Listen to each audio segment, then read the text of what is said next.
दोपहर की चिलचिलाती धूप में पूरा सुंदरपुर गांव सुस्त पड़ा था। तभी सौम्या के दरवाजे पर एक बूढ़ा मुसाफिर आकर रुका। सौम्या दौड़कर अंदर गई और ठंडे मटके का पानी लेकर आई। पानी पीकर उन्होंने अपनी झोली से एक छोटा सा चमकता हुआ मटका निकाला। इसमें तू जो भी खाने की चीज डालेगी वह कभी खत्म नहीं होगी। सौम्या ने आजमाने के लिए मटके में एक मुट्ठी चावल डाले। देखते ही देखते मटका ऊपर तक भर गया। तभी खिड़की के पीछे से कमला चाची का चेहरा बाहर निकला।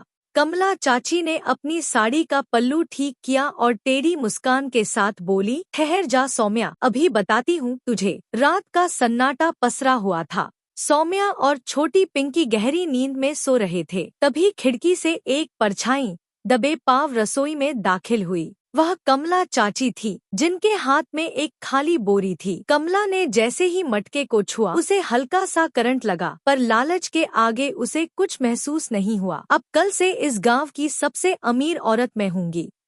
ए जादुई मटके, अब मेरी किस्मत चमका, मुझे ढेर सारे सोने के सिक्के दे। अचानक मटके से गड़गड़ाहट की आवाज आने लगी। कमला की आंखें चमक उठी। देखते ही देखते आंगन सिक्कों से भरने लगा। कमला पागलों की तरह नाचने लगी। मैं रानी बन गई। लेकिन तभी उसकी चीख निकल गई। सिक्के रुकने का नाम ही नहीं ले रहे थे। वे अब कमला के घुटनों तक आ चुके थे। आंगन अब सिक्कों के समंदर में बदल चुका था। सिक्कों के भारी वजन से कमला के घर की पुरानी दीवारें कड़क कड़क करके चटकने लगी। बाहर गांव वाले शोर सुनकर जमा हो गए। तभी सौम्या दौड़ती हुई आई। उसने देखा कि कमला चाची के घर के दरवाजे से सिक्के बाहर की तरफ बह रहे हैं। सौम्या बेटी, मुझे बचा ले, मेरा लालच मुझे ले डूबा। सौम्या को याद आया कि साधु बाबा ने क्या कहा था। उसने तुरंत मटके को झपटकर पकड़ा और उसे जोर से उल्टा कर दिया। जैसे ही मटका उल्टा हुआ, एक तेज रोशनी चमकी और सिक्कों का गिरना बंद हो गया। पूरे घर में सन्नाटा छा गया।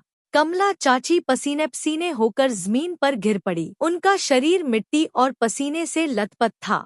तभी एक चमत्कार हुआ। जैसे ही सौम्या ने मटका सीधा किया, फर्श पर बिखरे हुए हजारों सोने के सिक्के धुएं की तरह हवा में उड़ गए। उस दिन के बाद कमला चाची बदल गईं। सुंदरपुर गांव में अब लालच की नहीं, बल्कि प्यार और मेहनत की खुशबू महकती थी।